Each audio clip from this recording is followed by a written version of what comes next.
হজরত ইব্রাহিম আলহিওয়াসাল্লাম ছোটবেলা থেকেই বুঝতে পেরেছিলেন যে কাঠ, পাথর, মাটি ইত্যাদি দিয়ে তৈরি মূর্তিগুলো কারও উপকার বা অপকার করতে পারে না।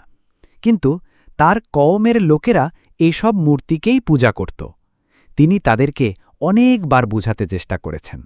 আল্লাহ বলেন, তিনি বললেন, তোমরা কি তাদেরকেই উপাসনা করছ যাদেরকে তোমরা নিজেরাই গড়ে নিয়েছ? অথচ তোমাদেরকে এবং যা তোমরা বানাও সব কিছুকেই আল্লাহ সৃষ্টি করেছেন। একদিন তার কওম একটি উৎসবে বাইরে চলে গেলে তিনি মূর্তিগুলোর কাছে গিয়ে খাবারের থালা এগিয়ে দিয়ে বললেন, তোমরা খাও না কেন? তোমরা কথা বলো না কেন? তারপর তিনি সব ছোট ছোট মূর্তি ভেঙে ফেললেন আর বড় মূর্তির গলায় কুঠার ঝুলিয়ে রাখলেন। কওম ফিরে এসে মূর্তিগুলো ভাঙা দেখে খুব রেগে গেল। তারা বলল, আমাদের উপাস্যদের এমন করেছে কে?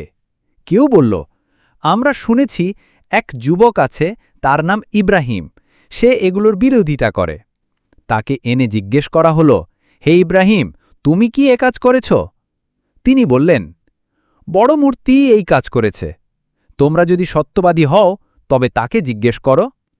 তখন তারা লজ্জিত ও নির্বাক হয়ে গেল। বুঝল, মূর্তিগুলো কিছুই করতে পারে না, অথচ তারা সেগুলোকেই উপাসনা করে। শিক্ষণীয় বিষয়: ১.